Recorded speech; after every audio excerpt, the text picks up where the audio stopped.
ትምህርት እንጀምር። ትንቢት የሚለውን ትምህርት ጀምረናል። በስመ አብ ወወልድ ወመንፈስ ቅዱስ አሐዱ አምላክ ጀምረናል። እንደዚህ አድርጌ ነው መጀመሪያ ያለብኝ ይመስለኛል። ይሁንና ተጀምሯል። ትንቢት መጀመሪያ ትንቢት የሚለው ይሄን የምናስተምርበት ምክንያት አለ። አንደኛ በቃ እያንዳንዳችን ክርስቲያኖች ጤናማ መጽሐፍ ቅዱሳዊ የሆነውን የትንቢትን ትምህርት ለመማር ስለ ነቢይነት ስለ ትንቢት ለመማር ማወቅ ስላለብን፣ ሁለተኛ ደግሞ አሁን ያለንበት ዘመን ዝብርቅርቁ የወጣ መልኩ የባቢሎንን የሚመስል መልኩ የሎዶቅያን የሚመስል ከእግዚአብሔር ቃል ይልቅ የሰዎች ሐሳብ፣ ትምህርት ነገሮችን አገሩን ሁሉ ያጥለቀለቀበትና ረተው ረተረጋጉ ብንል የሚሰማንም ባልነበረበት ጊዜ እኛ መጮህ የጀመርነው አሁን ሲበላሽ አይደለም።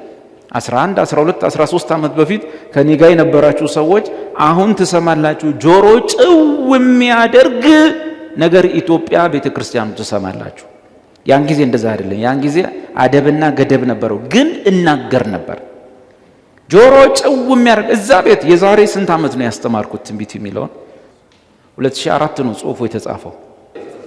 የዛሬ 13 ዓመት ነው ያስተማርኩት። ከዛ በፊት ራሱ ኢትዮጵያ ውስጥ በትንቢት ሰበብ በነቢያት ምክንያት ጆሮን ጭው የሚያደርግ ነገር እንሰማለን ነበር። ያኔ ቲክቶክ የለም፣ ግን እንሰማለን። ታያላችሁ፣ ጆሮ ጭው የሚያደርግ ነገር። ቲክቶኩም መጣ፣ ሁሉም መጣ፣ አየነው። የእብደት አይነት አየን። ዘሶኮልድ ነቢይ ነኝ ባዮች ግን መጽሐፍ ቅዱስ እየገነጠሉ እየቀደዱ ባፋቸው የሚበሉ አየን። ሲሚንቶ የሚበሉ ቫዝሊን የሚበሉ ግን ፕሮፌት ነኝ የእግዚአብሔር ቅባት የእግዚአብሔር ምናምን የሚሉ የአእምሮ ህመምተኛ እኮ በቃ ህመም ነው፣ ይታከማል። ይሄ ግን መንፈሳዊ ነገር ነው፣ ቀጥታ ዲሞኒክ ነው፣ አጋንንታዊ ነገር ነው። የሚያሳዝነው ያው መቼስ የመጨረሻው ዘመን በተቀደሰው ስፍራ እርኩሱን ነገር ስታዩ ያን ጊዜ መጨረሻው እንደቀረበ ወቆ ነውና መድረክ ይዞ ግን ሲቆም ያ ነገር ከባድ።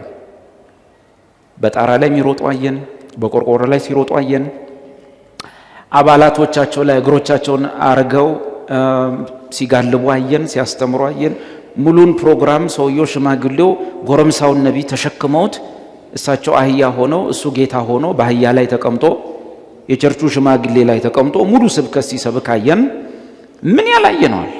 ወጣ ስንል ከኢትዮጵያ ደግሞ አፍሪካ ውስጥ ሳር ሲያስግጣቸው አየን፣ አውሬዎች ሲያስበላቸው አየን። አሁን በዚህ ቅዱስ መድረክ ላይ ባንናገረው ደስ የሚለን ነገር ሆነ። የሚያሳዝነኝ ግን ደጋግሜ ሁሌም ማውራው ግን አንዳንድ ጊዜ የእግዚአብሔር ፍርድም ሊሆን ይችላል ብዬ አስባለሁ። እንዲህም እያወራን ግን ያ ነገርን አቅልለው የሚያው ሰዎች መኖራቸው ምን ይሆናል? ግን ዴቭ ግን ትንቢትን ባትቃወም ጸጋን ባትቃወም ግን ጸጋን ነው የሚሉት። ደግሞ መጽሐፍ ቅዱስ የሚቀድ ጸጋ ምን ጋር እንዳለ አላውቅም። ቫዝሊን የሚያስበላ ሲሚንቶ ዱቄት የሚያስልጥ ጸጋ ምን ጋር እንዳለ አላውቅም። ብዙዎች ግን ለምን ትናገራቸዋለህ ይሉኝ ነበረ፣ አሁንም ይሉኛል። እኔ ካልተናገርኩ ማን ሊናገር ይችላል? ስለዚህ ሁሉም በያለበት ቢችል ቢናገር ብንተጋገዝ ጥሩ ነው። እነዚህ ሰዎች ሙሉ በሙሉ ከሃይማኖታችን ውጭ የሆኑ ሰዎች ናቸው። ከወንጌል እምነት ውጭ የሆኑ ናቸው። በእርግጥ ነው ተወልደው ያደጉት በትልልቆቹ ቸርቾች ውስጥ ነው። እዛ በጥቂቱ ለምደው የወጡትን ነው በትልቁ የሰሩት። እዛ ዶሮ ሲጫረት አብረው ያጫርቱ ነበር። እዛ ካሮቱ፣ የጓሮ አትክልቱ፣ ሽንኩርቱን ሽማግሌው ሲያጫርቱ ይኸውና ዶሮ ሚዋጀው ይኸው እሱ 120 ብር ብሏል፣ 2000 ብር ብሏል፣ 5000 ዶሮ ጃኬት፣ ይሄን ጃኬት ሚዋጅ፣ ይሄንን ሀብል ሚዋጅ ብለው አስለመዱት። እቺ ነገር ታዋጣለች አለ። የራሱን እንዳሰራ ፌስታሉን አነጠፈ። ምስኪን እህቶች ተሯሩጠው ሄዱ። ከዛ በኋላ መዋጀት የሚባለው ቀር ገቢ ነው እንዳለ ምንም ይምጣ ገቢ ነው፣ ሚዋጅም የሚባል የለም። እዛ በትንሹ ለመደ፣ ውጭ ወጣ፣ በትልቁ ሰራ።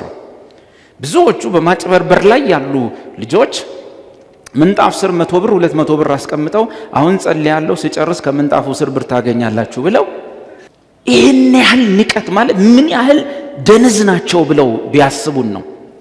ምን ያህል እንደናቁን፣ ምን ያህል በቃ ህዝብ ደንዝዟል ብለው እንዳመኑ የምታውቁት። ደግሞም አንዳንድ ጊዜ ሰው ደንዝዟል ማለት ትችላለህ፣ ለምን አይቀድሙትም እላለሁ። ማንም ሰው እንዳይከፍት ምንጣፉ እንዳትከፍቱ ሳልጸልይ እንዳትከፍቱ ያኔ ነው ሄደ መክፈት። እየነገረህ እኮ ነው አስቀምጫለሁ እንዳትከፍት ነው። ከዛ በኋላ ይላል እኔ የሚገርመኝ አሁን ክፈቱ። ከዛ ሁለት ይሄው የእግዚአብሔር ሰው አገኘሽ እስቲ ነው ወደዚህ እንዴት ይሄው በቃ ከጸልይክ በኋላ ከምንጣፍ ስር ይሄን ያህል ይሄን አንብቤያለሁ። አይኪዋችን መጨረሻ እንደሆነ አንብቤያለሁ። ግን ይሄ መንፈሳዊ ነገር ነው።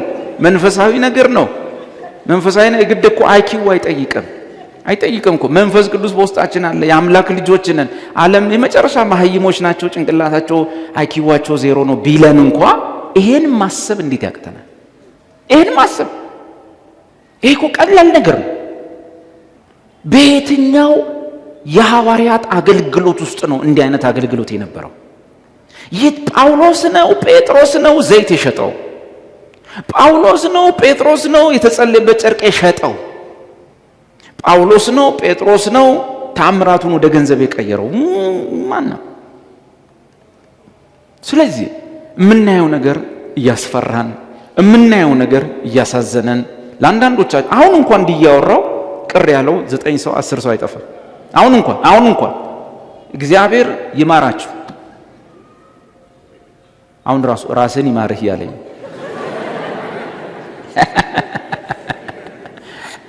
ግን በጣም ለዓመታት እግዚአብሔር ደጋግሞ ሲናገር አይናችሁን ብትከፍቱ ጥሩ ነው። ለዓመታት እግዚአብሔር ደጋግሞ ሲናገር አይናችሁን ብትከፍቱ ጥሩ ነው። ግልጽ ቃል ልንገራችሁ፣ አቋራጭ መንገድ የለም። ሾርት ዌይ የለም። ሾርት ከት የለም። መንፈሳዊ ነገር እንደ ማንኛውም ጤነኛ ነገር መንፈሳዊ ነገር እያደገ የሚሄድበት እንጂ ሾርት ከት የለም። ክርስቶስን ወደ መምሰል መቀየር የእድሜ ዘመን ጉዞ እንጂ ሾርት ከት የለው። በአጭር አቋራጭ የሆነ ነገር የሆነ ጊዜ ላይ የሚያስከፍለው ዋጋ አለ። አሁኑኑ ዛሬውኑ ለምን በጌታ መደሰት አንጀምርም? በሌለን ነገር ለምን አንጀምርም? ባልሆነው ነገር ለምን ዛሬ በጌታ አንደሰትም? ለምንድን ነው ዛሬ ማንጀምረው? ክርስትና በጌታ ሳይደሰቱ በጌታ ሙሉ ደስታ ልምምድ ውስጥ ሳይገቡ በትንቢት በሚመጣ ነገር ወይም በሆነ አቋራጭ ነገር የሚመጣ ደስታ አለ ብለህ የምትጠብቅ ከሆነ ሰዓት እየተቃጠለ ነው፣ እድሜህ እየባከነ ነው፣ ጊዜህ እየተቃጠለ ነው። ጀስት አሁን ጀምር በጌታ መደሰት። አሁን ጀምር በተፈጸመልህ ነገር መደሰት። አሁን ጀምር በማዳኑ ደስታ ደስ ይበል። ያ የልጆች በረከት ነው። ያ የልጆች እንጀራ ነው። እግረ መንገድ የሚጨመርልህ ነገር ነው። እግዚአብሔር ሲፈልግ የሚሆን ነገር ነው። ሲፈቅድ የሚሆን ነገር ነው። ካልሆነም በቂ የደስታ ምክንያት አለ። በቂ መጽሐፉ እንደሚል የማዳንን ደስታ ስጠኝ እንዳለ በመዳናችሁ ደስ ልትሰኙ ያስፈልጋል። የጎደለን ይሄ በክርስቶስ ልናገኝ የሚገባንን ደስታና ሐሴት ነው በትንቢት ውስጥ በሚገኙ ነገሮች ስለቃቀም የምንለው። ስለዚህ ያመለቃቀም መጨረሻ ላይ ብዙ ነገር ያስለቅመናል። ብዙ ነገር እግዚአብሔርስ እንዴት ይታዘበን ይሆን? ጨርሻለሁ መዳንህን። እስቲ በመዳንህ ደስታ ደስ ይበልህ። እስቲ ጀስት ሐሴት አርግ፣ እንጆይ። አሁን ዛሬ በጌታ ደስ ይበልህ። እስቲ በሱ ሁን፣ እስቲ በሱ ደስ ይበል፣ በሱ እረፍ። ከዛ መጽሐፉ ነው ሌላ ሁሉ ይጨመርላችኋል ነው ያለው። እግረ መንገድ የሚመጣውን ነገር ዋነኛ አድርጎ መታየት በዚህ ዘመን ስላለ ትንቢትንና የነቢይን ጉዳይ በሁለተኛ ደረጃ በዚህ ዘመን ካለ አደጋ ራስን ለመጠበቅ ጤናማውን ነገር ለማስቀጠል የምንማርበት ሁለተኛ ምክንያት ጤናማውን ነገር ለማስቀጠል የታመመውን ነገር የእግዚአብሔር ቃል ያልሆነውን ነገር አደጋና መዘዝ ያመጣውን ነገር ለመከላከል ፋይት ለማድረግ ይህን ትምህርት ከዚህ በኋላ አብራችሁ የምትማሩ ሰዎች ሰምታችሁ እነንትና እንዲላሉ ዳዊት እንዲላል ለማለት ከሆነ ትምህርቴን አስተምሬ ስጨርስ እጄን እታጠባለሁ፣ ለሚሰማው እናወራለን፣ እጅን እንታጠባለን። አብራችሁን ፋይት የማታደርጉ ከሆነ እነዚህን ሰዎች የማስመሰል የመደባበስ ህይወት ወዘተ ወዘተ ጥሩ አይደለም። ፋይት አድርጉ። እኛ በትምህርት በእግዚአብሔር ቃል ያጠናን እንደጋገፍ። ከዛ በኋላ ግን ትምህርቱን በቦታው ላይ ልትጠቀሙበት ያስፈልጋል። ክፉን ነገር ስትሰሙ ትንቢት የቃሉ ፍቺ ትንቢት የዕብራይስጥ ቃል ከዕብራይስጥ ነው የመጣው። ትንቢት የዕብራይስጥ ቃል ነው። በእነሱ ነቧህ ልክ ያው ነቢይ ከሚለው ጋር ይቀራረባል። ትንቢት የሚለው መልእክቱ ነው፣ ሐሳቡ ነው። እሱ በእነሱ ነቧህ የሚባል ነው። ነቧህ ማለት ናባህ ከሚል የዕብራይስጥ ቃል የወጣ ነው። መናገር ወይንም በመንፈስ መሪነት መዘመር ወይም ደግሞ ሊመጣ ስላለ ነገር መናገር የሚለውን ያካትታል። ትንቢት የሚለው በዕብራይስጥ አንድ ዕብራይስጥ ቋንቋ ሂብሪ ቋንቋ የሚናገር የሚሰማ ሰው እኛ ትንቢት የምንለውን ነገር በእነሱ ቋንቋ ነቧህ ብለው ነው የሚጠሩት። ትንቢትን ነቧህ ይሉታል እና ነባህ ከሚለው የዕብራይስጥ ግስ የወጣ ነው እና የቃሉ ፍቺ የመጀመሪያው መናገር ማውራት፣ ከዚያ በመንፈስ ተጽዕኖ ስር ሆኖ አንዳች ነገር መናገር፣ ከዚያ ያልፍና እነሱ መዘመር፣ ሲያስፈልግም ስለ ወደፊቱ ነገር መናገር። በአብዛኛው ከመናገር ጋር መናገር መዘመር ግን በመንፈስ ቅዱስ ወይም በአንዳች መንፈስ ተጽዕኖ ስር ሆኖ መናገር ማለት ነው። የነሱ መዘመር የሚለውንም ያካትታል። ነባህ ማለት እሱ ነው። ትንቢት የዕብራይስጡ ቃል የዕብራይስጡ ነቧህ የሚለው ማለት ነው። መናገር ወይም ትንቢትን መናገር ወይም በመንፈስ መሪነት በመንፈስ ተጽዕኖ ስር ሆኖ በንግግር ዜማ ማውጣት መዘመርን ሁሉ ያካትታል። ትንቢት የሚለው ቃል በዕብራይስጥ የግሪኩ ደግሞ ፕሮፌቲያህ የሚለው ነው። ፕሮፌቲያ ፕሮፌት የሚለው ቃል ምናልባት ነቢ የሚለው ከዛም የመጣ ነው። ፕሮፌቲያ እኔ አሁን ነቢ የሚለውን ሳይሆን ትንቢት ነው። ምክንያቱም ፕሮፌቲያ ትንቢት ነው፣ ነቢይ ሲሆን ግን ፕሮፌቲስ ነው። በእነሱ ለሴት ሳይሆን ለወንድም ቢሆን በግሪክ ነው ያልኳቸው፣ በእንግሊዝኛ ሳይሆን ፕሮፌቲስ ወይም ፕሮፌቲያ የሚለው ነው። ፕሮፌቲያ ትንቢት የሚለው ሲሆን ግሪኮች የሚረዱበት እነ ጳውሎስ ሲጽፉ ትንቢት የሚል ቃል ሲናገሩ በአዲስ ኪዳን ትንቢት የሚል ቃል ሲጻፍ እነሱ እነ ጳውሎስ ሲጽፉ ፕሮፌቲያህ ወይም ትንቢት እያሉ የጻፉት ቃል ትርጉሙ በእኛ ከመለኮት አነሳሽነት እንዲሁ በሞራል አይደለም፣ አንተን ለማስደሰት ምናምን አይደለም፣ ወይ ፈልጌ አይደለም፣ ወይ ስለፈለክ አይደለም። መነሻው ወይም የሚያነሳሳው አካል ወይም ነገሩ እንዲነገር የሚፈልገው አካል መለኮት ነው። አይና ፊታችሁን አይቼ ይሄ ህዝብ አሁን ትንቢት ብናገር ደስ ይለዋል ብዬ እኔ ፈልጌ ስናገር አይደለም፣ ወይ እናንተ ለምን አይናገርም ብላችሁ ስትፈልጉ አይደለም። ፕሮፌቲያህ የሚለው የግሪኩ ቃል ፍቺው በመለኮት አነሳሽነት ወይም ከመለኮት አነሳሽነት የሚወጣ እና የእግዚአብሔርን ፍላጎት ወይም የእግዚአብሔርን ዓላማ የሚገልጽ ንግግር መናገር ማለት ነው። ፕሮፌቲያ ማለት በግሪክ ቋንቋ ፕሮፌቲያ ማለት በእግዚአብሔር አነሳሽነት፣ በመለኮት ፍላጎት፣ በመለኮት አነሳሽነት የሱን የአምላክን ፍላጎት ወይም የሆነ ዓላማ ለሰዎች ወይም ወደ ሰዎች መናገር ማለት ነው።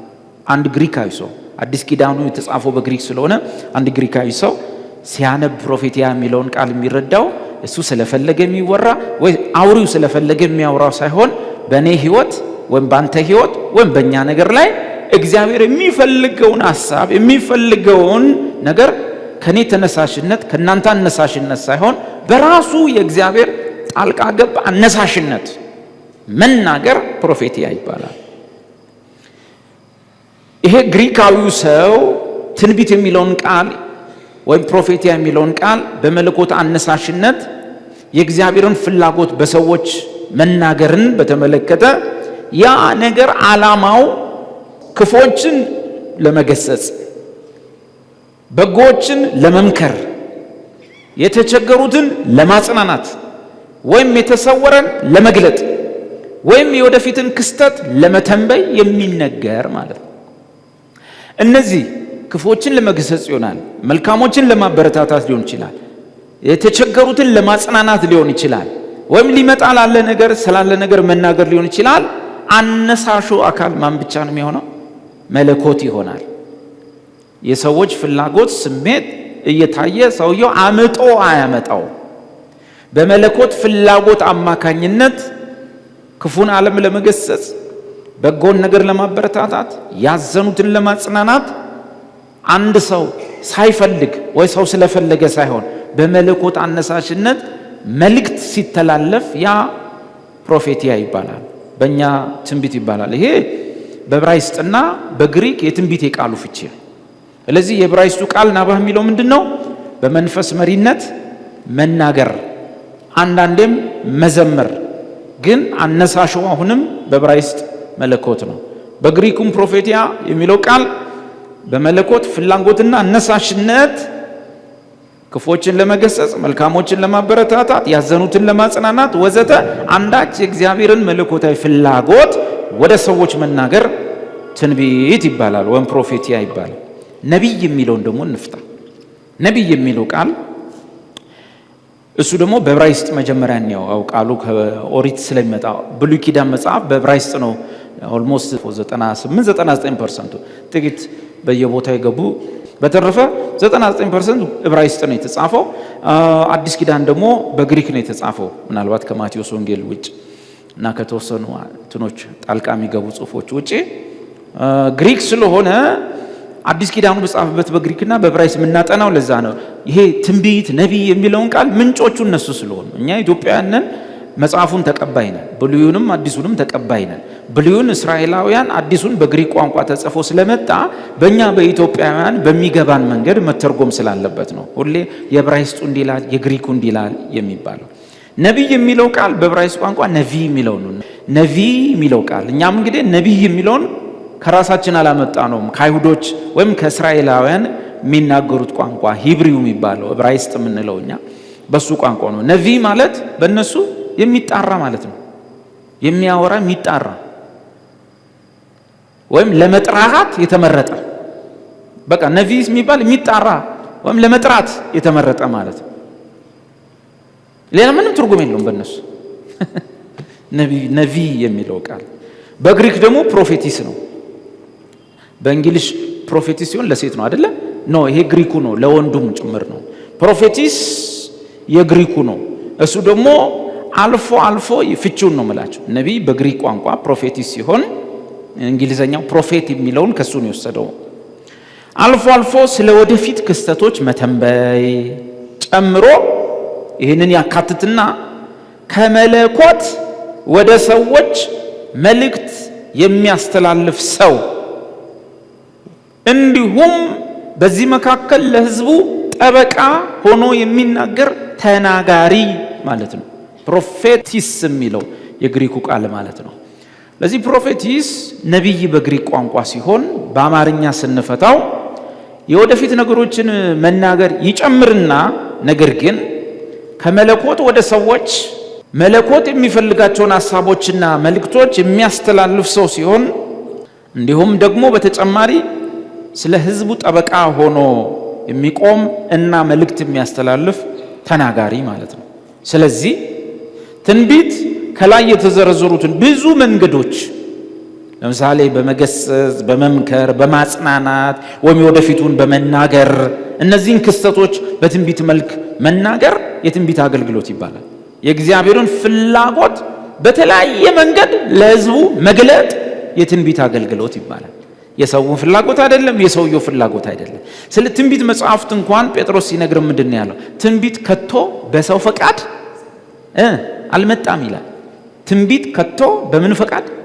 በሰው ፈቃድ አልመጣም። ስጸልይ ሳላውቅ ልተነብይ እችላለሁ። ስጸልይ ሳላውቅ ትንቢት ነው ይሄ ነገር ለኔ ነው ብለህ ልሰማ ትችላለህ።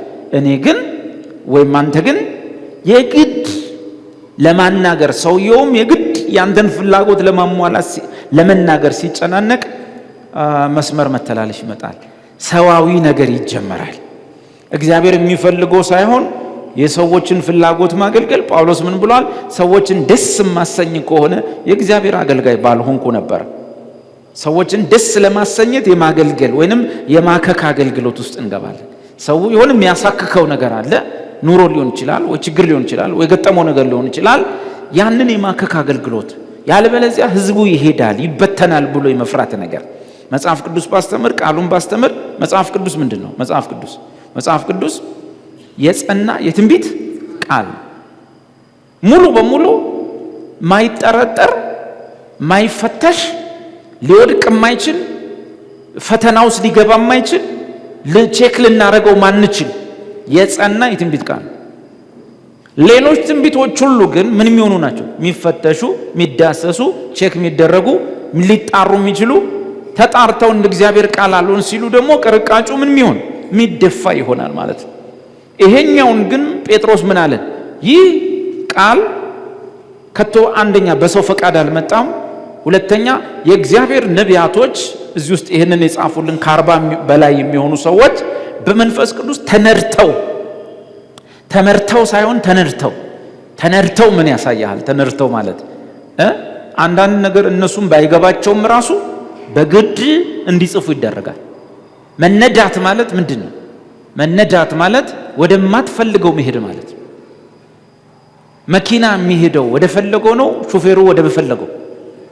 አቤት ሹፌሩ ወደ ፈለገው። እነዚህ ውስጥ የተጻፉት ነገሮች ኢሳይያስ ስለፈለገ አልተጻፉም። ኤርምያስ ስለፈለገ አልጻፈው። ያልገባቸው ነገር ነበር። እነ ኢሳይያስ ሲጽፉ፣ እነ ዳንኤል ሲጽፉ አንዳንድ ነገር አይገባቸውም ነበርና ግን መነዳት ስለሆነ ይጽፉታል። ከዛ በኋላ እግዚአብሔርን ይጠይቁታል። እግዚአብሔር ደግሞ ምን ይላቸዋል? አሁን አንተ ይሄ ነገር አይገባህም፣ ዝም ብለህ ጻፈው። በመጨረሻ ዘመን የሚፈጸም ስለሆነ መጽሐፉን ዝም ብለህ ዝጋው፣ ከትበው፣ ጻፈው፣ አስቀምጠው። አንተ አትረዳውም፣ ጻፈው። እየተነዱ ነው፣ ወደማይፈልጉት እየሄዱ እንዲጽፉ ይገደዳሉ። አሁን እኛ አንድ የለመድነው ጥቅስ አለ። ለምሳሌ ኢሳይያስ ላይ ድንግል ትጸንሳለች፣ ወንዶች ትወልዳለች። ስለለመድነው ምንም አይመስለንም። ያኔ ግን ኢሳይያስ ከዛ በፊት ድንግል ትጸንሳለች የሚል መጽሐፍ አንብቦ ያውቃል? ትንቢት ሰምቶ ያውቃል? አያውቅም አይደል? መጀመሪያ እኮ ለኢሳይያስ ሲመጣለት ጥያቄ ይፈጠር። ድንግል ጸንሳለች። ድንግል ማለት ድንግል ሴት አግብታ ማለት እኮ ያው ድንግል ታገባለች፣ ያው ትወልዳለች። ኖ ድንግል እንደሆነች ትጸንስና ድንግል እንደሆነች ትወልዳለች። ለኛ እኮ ነው ስለለመድነው ቀላል። ለመጀመሪያ ጊዜ ሲሰማው እኮ ሰውየው በጣም ብዙ ነገር ይመላለስበታል። ዳንኤል ነገሩ በፊቴ ጭንቅ ሆነብኝ ይላል። ተነርቶ ስለሆነ ይጽፈዋል። ስለዚህ ትንቢት ከቶ በሰው ፈቃድ የሚመጣ ነገር አይደለም። ትንቢት በእግዚአብሔር ፍላጎትና ፈቃድ አንዳች የሆነ የእግዚአብሔርን ሐሳብና ፕሮግራም በሰውየው ሕይወት ውስጥ፣ በግለሰቡ ሕይወት ውስጥ፣ በግለሰቡ ነገር ላይ የእግዚአብሔርን ፍላጎት ዓላማ ማምጣት ነው ትንቢት የሚለው ቃል።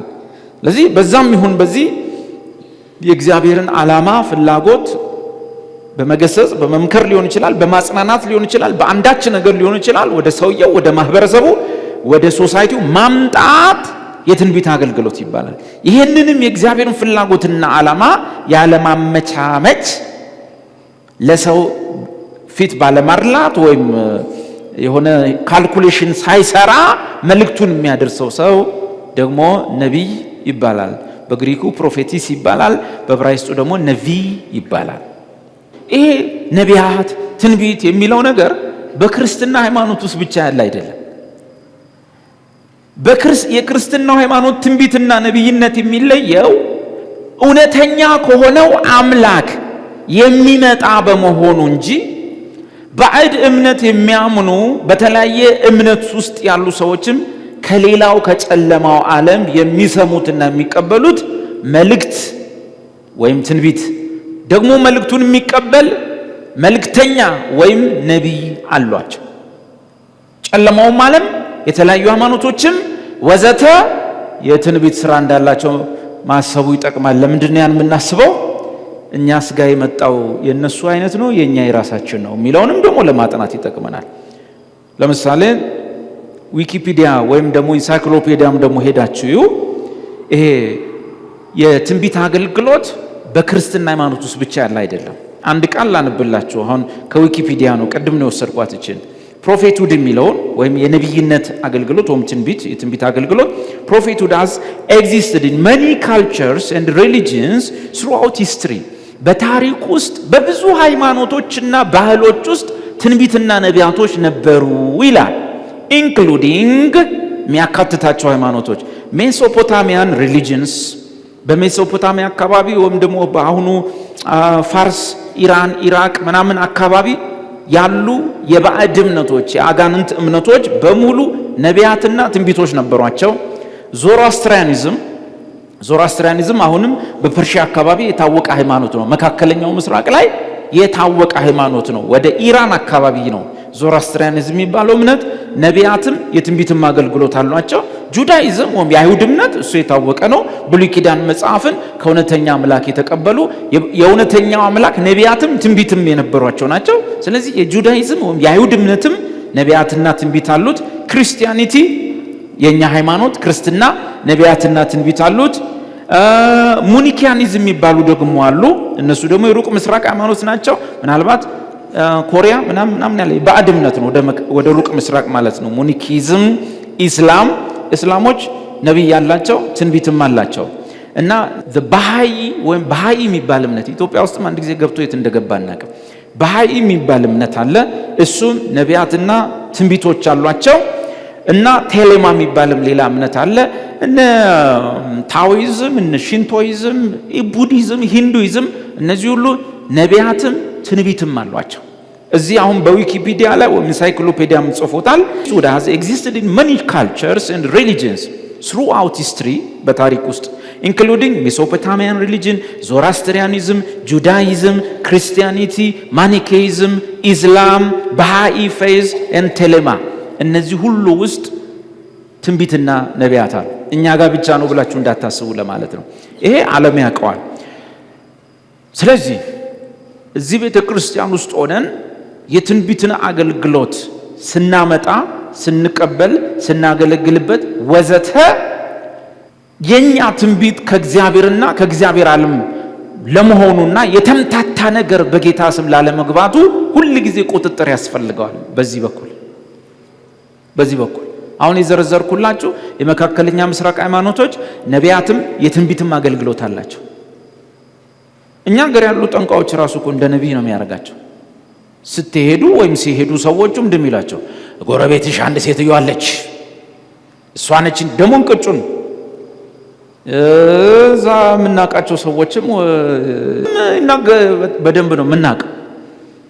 በቃ 3 ቀን ጠብቁ፣ ከ3 ቀን በኋላ የሚሆነውን ታያላችሁ ይላል። ከ3 ቀን በኋላ ሰውዬው ይሞታል ወዘተ። አንዳንድ ጊዜ እኚህ ሰውዬ መጥተው ቸርች ቢከፍቱ እኮ በቃ ተከትሎ ነው የሚሄደው ላሉ እንቅጩን የሚናገሩ ግን ሰዎቹ ከባህር ምናምን ጠርተው አምጥተው መድኃኒት ሴትዮዋ ታሟል፣ መድኃኒት እንዴት ነው ማድረገው? የትኛው ቅጠል ነው? ይሄንን በሽታን ያላቀውም ይላል። ከወንዝ የወጣው እኮ ተንቦጫርቆ ሲወጣ ድምጹን ትሰማለህ። ውሃ ቦጭረቅረቅ ሲል እንዳትፈሩ ብዬ እንጂ አንዳንድ ነገር ነግራችሁ ነበር። ወርጭቅጭቅጭቅ ብሎ ይወጣል። ከዛ ላይ ይጠይቁታል። አይ እኔ ይሄ በሽታ ከባድ ነው፣ ይሄን በሽታ መድኃኒቱን የሚያውቀው አለቃዬ ነው፣ አለቃዬ ደግሞ ለስብሰባ ሌላ ዓለም ላይ ነው ይላል። እና ምን ይሻለኛል? ከ3 ቀን በኋላ ቁርጡን ታውቀዋለህ። በ3ኛ ቀን ሴትዮዋ ሞቱ። ማቃቸውን ታሪኮች ነው የምላቸው፣ ማቃቸውን ሰዎች ነው የምላቸው። ከዛ አስባለሁ አሁን በጌታ ሆኜ ሳስብ በጣም ለእንደዚህ ነገር ሲሰጥ ሳይ ያኚ ሰውዬ እኮ እዚህ ቢመጡ እላለሁ እና ቸርች ቢከፍቱ ከኛ ቸርች ራሱ ብዙ ሰው ነው የሚሄደው። እግዚአብሔር ይጠብቀን። ለዚህ ነው ጠንቋይ የነበረ ሰው አባቱ ባዕድ እምነት የሚያስመልክ ምናምን ሰው ወደ ቸርች ሲመጣ በነቢይነት አገልግሎት ውስጥ ባይገባ ቢቆይ ይመረጣል። ወላጆቹ ጋር መንፈሳዊ ዓለም ንክኪ ያላቸው የባዕድ እምነት ንክኪ ከአጋንንቱ ዓለም ጋር መስመር ውስጥ የነበሩ ሰዎች ወደ ቸርች ሲመጣ በተቻለ መጠን በሌሎች አገልግሎት ቢሰማሩ እኔ እመርጣለሁ። መቼስ የሚመርጠው እግዚአብሔር ነው፣ ጸጋን የሚሰጠው እግዚአብሔር ነው። ግን እጠራጠራቸዋለሁ። ምክንያቱም ማቃቸው ታሪኮች ስላሉ ማለት ከዛ ቦታ የመጡ ሰዎች ወዲያው ፕሮፌቲካሊ ሲሉ አይመቸኝም፣ ምንጩን ለማወቅ ይከብደናል፣ ከሁለት ከ3 ዓመት በኋላ የምትሰማቸው ነገሮች ከባድ ናቸው። ወዘተ ከዛ ውስጥ የመጡ ሰዎች ናቸው። ወዲያው ፕሮፌት እንትና በትክክል ይሰማሉ፣ ያያሉ፣ ያመጣሉ መልእክት በትክክል። ችግሩ ምንድነው? በወቅቱ ይሄ ነገር ምንጩ ከእግዚአብሔር አይደለም፣ ይሄ ሰው የመጣው ከዚህ ነው፣ ትንሽ ይረጋግ ነው፣ ፕሮፌት ነው፣ እግዚአብሔር ፕሮፌት አድርጎ ከ3 ከ5 ዓመት በኋላ የምትሰማቸው ጉዶች አስፈሪ ናቸው። ሰዎቹ አሁንም ከዛ ተጽዕኖ እንዳልተላቀቁ የምታይበት ብዙ ነገር አለ። አሁንም ያ ጭቆና እንዳለቀቃቸው የሚያሳይ ብዙ ነገር አለ። ስለዚህ በየቤተ እምነቱ በምስራቁ ዓለም ባሉ ሃይማኖቶች የትንቢት መንፈሶች፣ የነቢያት መንፈሶች፣ የትንቢት ነገሮች በጣም አሉ። እነዛን አጥርተን በቤተ ክርስቲያን ውስጥ የምንቆጣጠረው ነገር ከየት እንዳይወጣ በማድረግ ነው። በዚህ መሰረት እንዲተዳደር በማድረግ ነው። አለዚያ አሳች መንፈስ ይገባል በቤተ ክርስቲያን ውስጥ። በእግዚአብሔር ስም ስለሚሰራ ደግሞ አትነቃበትም። የጌታን ስም ስለሚጠራ ይኸው የጌታን ስም ጠርቶ አይደለ ስለሚባል መከራና ጦስ ይዞ እስኪመጣና እስክንነቃ ድረስ ብዙ ጥፋት ይጠፋል። እና ማወቁ ጥሩ ነው። እነዛ ሰዎች በየቦታው እንዳሉ ማወቅ ጥሩ ነው። ቅድም ባልኳችን ቦታ አሁን በወንጌላውያን አብያተ ክርስቲያናት ወይም በወንጌላውያን ዘንድ ትንቢትን በተመለከተ ትልቁ የወንጌላውያን ዓለም በዓለም ላይ ያለው የወንጌላውያን እምነት ይህን ትንቢትንና የትንቢትን አገልግሎት በተመለከተ እንዳለ ወንጌላውያን ለሁለት የተከፈሉ ናቸው። ወንጌላውያን ነው የምላቸው ካቶሊክን እናስወጣና ኦርቶዶክስን እናስወጣና ሌሎችን እናስወጣና በዓለም ያለው ወንጌላውያን በሙሉ የነጮቹ የጥቁሮቹ በትንቢት አገልግሎት ላይ ሁለት ወገን ናቸው ያሉት። አንደኞቹ ፔንቴኮስታልስ ወይም ካሪዝማቲክ የሚባሉ ናቸው። ፔንቴኮስታልስ ወይም ካሪዝማቲክ የሚባሉ ናቸው። ሌሎኞቹ ደግሞ ሪፎርምድ ቸርችስ ወይም ደግሞ ዲስፔንሴሽናል ቸርችስ የሚባሉት ናቸው። መጽሐፍ ቅዱስን ከፍለው በማጥናት የሚታወቁ ናቸው። ከነሱ ትምህርት እኛም የምንጠቀመው አለ። ስለዚህ ሪፎርምድ ቸርችስ አሉ። ለምሳሌ ሪፎርምድ የሚባሉት በዓለም ላይ የታወቁ ሰባኪዎች ያሉባቸው ታላላቅ መምህራን ያሉባቸው ናቸው። በዚህ ዘመን ያሉ ለምሳሌ ጆን ማካርተር የአሜሪካ ቸርቾች ሁሉ ቸርች ሲዘጉ ኮሮና ብለው አልዘጋም ያሉት ሰውዬ ማለት ብር እየተቀጡ ቸርቹን ያስቀጠሉ ሰው እነ ጆን ማካርተር እነ አርሲ ስፕሮል ምናምን የሚባሉ በአሁኑ ክፍለ ዘመን ላይ የተነሱት ታላቅ የሥነ መለኮት ሰዎች ያው በአውሮፓ ላይ በአሜሪካ ላይ ክርስትናው እንዲቀጥል እግዚአብሔር የተጠቀመባቸው ሰዎች ናቸው። እድሜያቸው ትልልቅ ቢሆንም የገፉ ሰዎች ቢሆንም እንደውም አርሲ ስፕሮል ሞተዋል መሰለኝ፣ በቅርብ ጊዜ ሞተዋል። እነ ማካርተር አሉ፣ ሌሎችም። እነዚህ ሪፎርምድ ቸርች ይባላሉ። ታድሷዊ ቤተክርስቲያን የሚባሉት ናቸው። 600 500 ዓመት የቆየ ህብረት ያላቸው ናቸው። አያት ቅድመ አያት በሙሉ ፓስተሮች ናቸው። በአሜሪካ ያሉ ትልልቅ የሥነ መለኮት ትምህርት ቤቶች በእነሱ እጅ ያሉ ናቸው። እና እነዚህ ሰዎች አሉ። ደግሞ ፔንቴኮስታልስ ወይም ካሪዝማቲክ የሚባሉት ደግሞ አሉ። ሁለቱ ክፍሎች በትንቢት ጉዳይ ላይ በትንቢት አገልግሎት ላይ ለሁለት የተከፈሉ ናቸው። የካሪዝማቲኮቹ ጋር ላንሳላችሁና አብዛኞቹ ካሪዝማቲኮች ወይም ፔንቴኮስታሎች በአዲስ ኪዳን ያለውን የትንቢት አገልግሎት በቸርች ውስጥ ያለውን የትንቢት አገልግሎት በቀጥታ ከመጽሐፍ ቅዱስ እኩል ስልጣን ያለው ቀጥተኛ የእግዚአብሔር ቃል ነው ብለው እስከ ማመን የደረሱ ናቸው፣ የሚያምኑ ናቸው። እንደውም ያስፈራው አንዳንድ ጊዜ በነቢዩ በኩል ወይም በፓስተሩ በኩል ወይም በሰንበዲ በኩል የሚመጣውን መልእክት ወይም ትንቢት አንዳንድ ጊዜ ከመጽሐፍ ቅዱስ በላይም አድርገው የመቀበል አደጋ ውስጥ ያሉ ናቸው። እነዚህኞቹ ትልቁ ጉርለታቸው ችግራቸው ጸጋውን ማነሳሳታቸው ጥሩ ነው። ጸጋውን ለመጠቀም መፈለጋቸው ጥሩ ነው።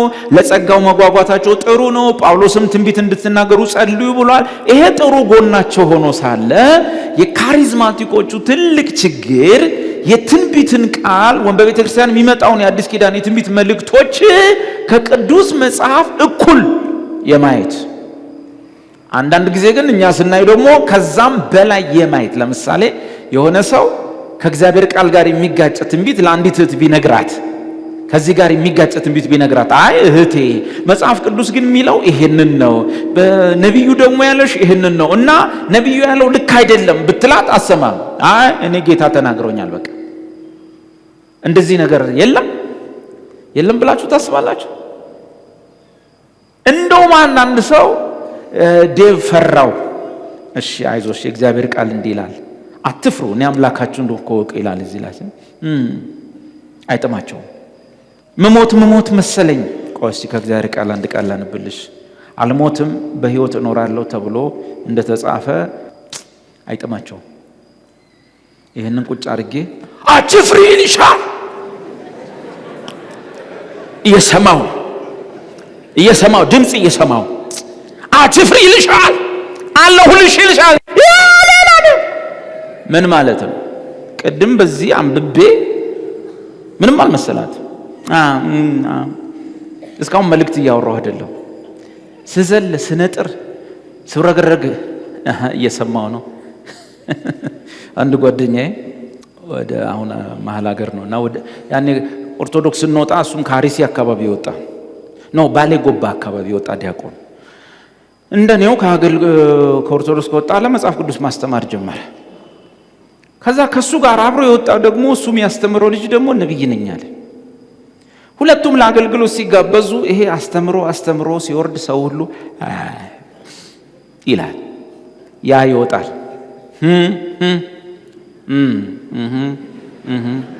ጌታው ተናገር ባሪያህ እየሰማ ነው ተናገር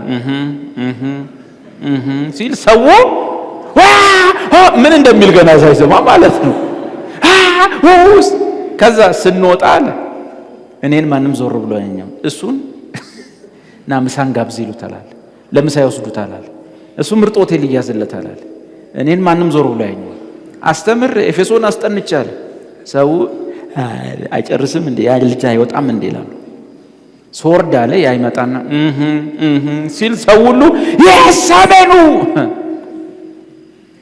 ከእግዚአብሔር ቃል በላይ ትንቢት አልበለጠምን? ከዛ በኋላ አንድ ቀን የሆነ ቦታ ተጋበዝናል። እኔም እሱ ቀደምኩት አለ ልጁ። እንዴት ነገር እንዴት ነቻ እንዴት ነብይ ሆንክ ስለው ነው ይሄ እንዲያውቁ ነብይ ሆንኩት በዚህ መንገድ ነው የሚነግረኝ። አንዱ ጓደኛዬ በቃ አልቻልኩትም አለ። በኋላ ከዛ የሆነ ኮንፈረንስ ተጋበዝን። መጀመሪያ እኔ ስለምወጣ ወጣሁ አለ። ቀደምኩት አለ። ወጣሁና ጌታው ሃሌሉያ ተናገር ጌታ ሆይ እየሰማ ነው ባሪያ ተናገር። ሰው አንድ ትልቅ እጅ ጉባኤው ላይ ያለው አልኩ። የመጀመሪያ ቀን ትንቢት የሱ ነው አለ። ትልቅ እጅ ያለው ጉባኤውን ሲባርክ ያለ በቃ ስወጣ አለ ሰው ቤት እንውሰድ ምሳን ጋብዛል። እቺ ቁልፎ አልኳል። በዛው ነብዩኝ የቀረውልህ ዴቫል። ይሄን ያልኳችሁ ምንድነው የካሪዝማቲኩ ዓለም ትልቁ ችግር ከእግዚአብሔር ቃል እኩል ትንቢትን ማየቱ። የአዲስ ኪዳንን የቤተ ክርስቲያን ለማነጽ የሰጠውን ትንቢት ከቅዱስ መጽሐፍ እኩል ማየቱ። አንዳንዴ ደግሞ እያየነው ያለው አስፈሪ ነገር ከመጽሐፍ ቅዱስ ይልቅ ትንቢትን ማሳደድና ትንቢት ከእግዚአብሔር ቃል በላይ ሆኖ እየታየ ነው። እሱኛው አደጋ አለ። ነገ እሱን ነው መቀጠለው። ይህን ትምህርት ነው መቀጠልላችሁ። የካሪዝማቲኮች ችግር ይሄ ነው። የነዛ ደግሞ ሪፎርምድ የሆኑ ሰዎች የካሪዝማቲኮቹን ሁኔታ ይውና ይሄ ነገር ሰው መጽሐፍ ቅዱስን እንዲጥል ነው የሚያደርገው። መጽሐፍ ቅዱስ የለሽ ቃል የማይመራው በስሜት የሚቅበዘበዝ ህዝብ ነው የሚፈጥረው ይሄ ነገር አሉና እነሱ ደግሞ አይ የትንቢት አገልግሎት እንደውም አሁን አያስፈልግም የለም አሉ። ምናልባት የለም ሊሉ የቻሉበት ነገር ሊሆን የሚችለው ተብሎ የሚገመተው በካሪዝማቲክ ውስጥ ያለው የተሳሳተ የትንቢት አገልግሎት ከመጽሐፍ ቅዱስ እኩል መቁጠር። ስለዚህ እነዚህኞቹ ትንቢት እንደውም በዚህ ዘመን አያስፈልግም፣ የጸና የትንቢት ቃል አለን፣ ይሄን እናጠናለን፣ ትንቢት እንደውም የለም አገልግሎትም የለም ይሉና ግን በጸሎታቸው ጊዜ ሳያውቁ ትንቢት ይናገራሉ። ህዝቡ ለሚመጣው ጸሎት ወይም በጸሎቱ ስለሚተላለፈው ትንቢት አሜን ሲሉ ይሰማል። ስለዚህ ዞሮ ከትንቢቱ ዘርፍ አልወጡም፣ ግን ትንቢት ቆሟል፣ ተቋርጧል። መጽሐፍ ቅዱስ ተጽፎ ካለቀ ዘመን ጀምሮ ትንቢት ለቸርች አስፈላጊ አይደለም፣ የጸና የትንቢት ቃል አለን ብለው ያምናሉ። የነሱ ፍርሃት ያ ነው። ምክንያቱም ካሪዝማቲኮቹ ቀጥተኛ የእግዚአብሔር ቃል ኤቨሪ ወርድ ቀጥተኛ የእግዚአብሔር ቃል ነው ብለው ነው የሚያምኑት። እንደ መጽሐፍ ቅዱስ አንድ ሰው መጥቶ እግዚአብሔር እንዲለኛል፣ አሁን ጌታ ይናገረኛል፣ መንፈስ እንደዚህ ይለኛል ሲል ልክ እንደ ባይብል a very word from the Lord ማለት ነው። ቀጥታ እንደ መጽሐፍ ቅዱስ አይነት ቃል ከእግዚአብሔር እየመጣ ብለው ይረዱታል። ለዚህ እዚህ ቤት ውስጥ አሁን የምናጠናው ምንድነው? ታዲያ የአዲስ ኪዳኑ ትንቢት ምንድነው? መጽሐፍ ቅዱሳዊ አይነት ነው ወይስ አይደለም? እንደ መጽሐፍ ቅዱስ ያለ እዚህ ውስጥ እንደተጻፉት ያለ ትንቢት ነው ወደኛ የሚመጣው? በወንድም በኩል በእህት በኩል በጸሎት በኩል በቃል በኩል ስንማር የሚመጣው ወይስ እሱ መታወቅ አለበት? የካሪዝማቲኮቹ ውድቀት፣ ጥፋት፣ ይሄ ሁሉ ውርደት፣ በየሚዲያው የምናየው ውርደት፣ የናይጄሪያ ነቢያቶች እኛ ሀገር ከነሱ የተኮረጀ የመጣው ውርደታችን የመጣው ካሪዝማቲኮች ከእግዚአብሔር አፍ የወጣ የመጽሐፍ ቅዱስ ቃል አይነት ነው ብለው ቀጥተኛ ቃል a very word from the Lord ከእንደ መጽሐፍ ቅዱስ ለነቢያት ለኢሳያስ፣ ኤርምያስ፣ ሕዝቅኤል፣ ዳንኤል ይመጣ እንደነበረው አይነት ነው ብለው ማመናቸው ነው ውድቀቱን ይሄን ሁሉ ውድቀት ያመጣው። ታዲያ ምንድነው የአዲስ ኪዳን ትንቢት? እናጠናዋል። እነዛኞቹ ደግሞ የሚያነሷቸው ነጥቦች አሉ። አይ ተቋርጧል የሚሉ ጥቅስም ይሰጣሉ። ጥቅሱን ግን ገብተን እናያለን። የግድ ማጥናት አለብን። እነዛም የሰጡንን ጥቅስ፣ እነዚህ የሚሰጡንን ምላሽ። እኛ ደግሞ መጽሐፍ ቅዱሳችንን ብቻ ይዘን ጤናማውን ነገር ለማየት እንሞክራለን። ልጸልይ አንድ ደቂቃ። የጌታዬ የመድኃኒቴ ኢየሱስ ክርስቶስ አባትና አምላክ በንጹሑ ልጅ በቅዱሱ ልጅ በኢየሱስ በኩል ስለ ቀን ውሏችን ሁሉ ተመስገን። ስለነበረን ጊዜ ሁሉ ተመስገን። እግዚአብሔር ሆይ በዚህች አጭር ሰዓት ደግሞ ቃልህን እንድናጠና እድል ስለሰጠህን ቃልህንም እናወራበትን እግዚአብሔር ጊዜና እድል ስለሰጠህን ስፍራ ስላዘጋጀህልን እናመሰግናለን። የኢየሱስ አባቶ በእውነት በቅንነት ያንተን ሐሳብና ምክር ማወቅ ፈለግን። ምክርህን መስማት ፈለግን። ቅዱስ አባቶ አስተምረን። አባቶ በዚህ ጉዳይ ላይ መልስ እንድሰጠን፣ ለትውልድ የሚሆን መልስ እንድሰጠን፣ ለልጆቻችን የሚሆን መልስ እንድሰጠን፣ እግዚአብሔር ራሳችንን ከክፋት ሁሉ እንድንጠብቅ፣ እግዚአብሔር በስምህ ከሚፈጸም ወንጀል ሁሉ መጠበቅ እንድንችል እንድትረዳን እግዚአብሔር ሆይ ክፉ የሆነውን ነገር ለወንጌል እንቅፋት የሚሆነውን ነገር አጥብቀን እንድንቃወም አጥብቀን እንድንዋጋ ለወንጌል እግዚአብሔር ቀንተን እንድንቆም እንድትረዳን በኢየሱስ ክርስቶስም በዚህ ትምህርት ይሆነልን። እግዚአብሔር በዚህ ትምህርት እርዳን። በዚህ በኩል መልእክትን ስጠን። ቃልን አስተምረን። የጌታ የኢየሱስ ክርስቶስ አባት ለዚህ ቃል የሚሆን የአእምሮ ብርሃን ይሰጠን። የቃል ብርሃን ይብራለን። እግዚአብሔር ሆይ በዚህ ቤት ውስጥ አሁን ቃልን ሊሰሙ ደግሞ ሊጸልዩ ወይም ደግሞ እግዚአብሔር በውስጣቸው ምሪትና አቅጣጫ ፈልገው ወደ አንተ የመጡ ሰዎች አንተ ታውቃቸዋለህ። የልባቸውን መሻት ታውቃለህ። አሁን አባት ሆይ በውስጣቸው የጸሎት ርዕስ የሌለ ግን አንተ የሚያስፈልጋቸው ይህ ነው ብለህ የወሰንክላቸው ሰዎች አባት ሆይ አሁን ምን እንደሚጠይቁ የረሱ ወይም ትዝ ያላላቸው ነገር ግን ያስፈልጋቸዋል ብለህ ያልከውን በጎን ነገር ለመንፈሳቸው፣ ለነፍሳቸው፣ ለስጋቸው የመደብክላቸው ወንድሞች በጎ ነገር እህቶቼ መልካሙ ነገር በመንገዳቸው ያገኛቸው። በነገራቸው ላይ በህይወታቸው ላይ በእነሱ በሆነው ነገር ላይ አካል ለብሶ ይገለጥላቸው። አምኜ ጸልያለሁ፣ ይገለጥላቸው። እንደምሰማን ሁሉ ጊዜ አውቀን እንጸልያለን፣ ይገለጥላቸው። መልስ ይሁንላቸው።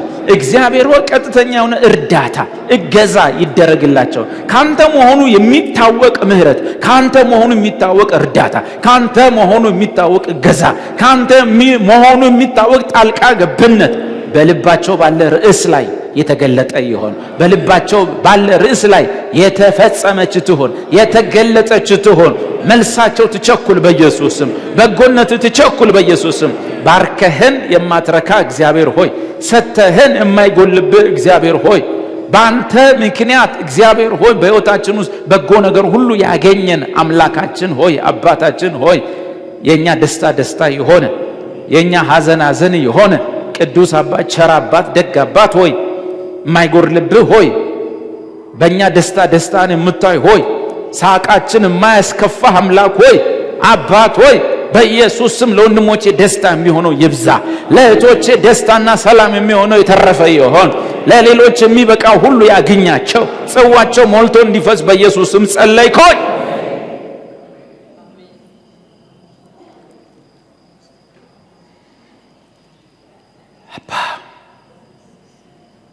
አያልቅብህም። ደስታህ ነው። እኛን ማገዝ ደስታህ ነው። እኛን መርዳት ደስታ ነው። እኛን መጎብኘት ደስታ ነው። ረድተህን ደስ ሲለን፣ አግዘህን ደስ ሲለን፣ ለመናገር እስኪ ከብደን ድረስ ስታግዘን፣ ለመመስከር እስኪ ከብደን ድረስ ግልጽ የሆነ እርዳታ ስትረዳን ደስ ሲለን ደስታህ ነው አባቶ አውቃለሁ። በኢየሱስ ክርስቶስ ስም እግዚአብሔር ሆይ አሁንም ለደስታችን እጅ የተዘረጋች ትሆን፣ ለሰላማችን እጅ የተዘረጋች ትሆን፣ ለበጎነታችን እጅ የተዘረጋች ትሆን። መልካሚቱ ያንተ እጅ በየቀኑ ትጎብኘን። በመንገዳችን ላይ ቅዱሱ መልአክ ይውጣ። በጎን ነገር ይዞ በመንገድ ይቆየን። በጎን ነገር ይዞ በመንገድ ይጠብቀን። መልካሙ ነገር ያግኘን፣ በጎ ነገር ያግኘን። በኢየሱስ ክርስቶስ ስም እንደ ቀደመው እርዳን፣ እንደ በፊቱ እርዳን፣ እንደ ተለመደው አግዘን። እኛንም የኛ የሆኑትንም እርዳ፣ እኛንም የኛ የሆኑትንም አግዝ። በዚህ ያለነውንም በዛ ያሉትንም እርዳ፣ ጎብኛቸው። በሁሉ ስፍራ ያለህ አምላክ ሁሉን የምታውቅ የኛ የሆነውንም የምታውቅ በኢየሱስ ክርስቶስ ምህረት በየስፍራው ትሁንልን። ምህረት የኛ በሆኑት ላይ በየስፍራው ትሁን። ክፉን ነገር ከኛ ጆሮ መልሰው፣ በጎን ነገር ብቻ አሰማን። ለደስታ የሚሆነውን አሰማን፣ ለምስክርነት የሚሆነውን አሰማን፣ ለዜማ የሚሆነውን አሰማን። እናመሰግንሃለን፣ እናከብረሃለን። በኢየሱስ ስም ተመስገን። አሜን። ከእግዚአብሔር ከአባታችን ከልጁም ከኢየሱስ ጸጋ ምሕረትና ሰላም ለሁላችን ይሁን።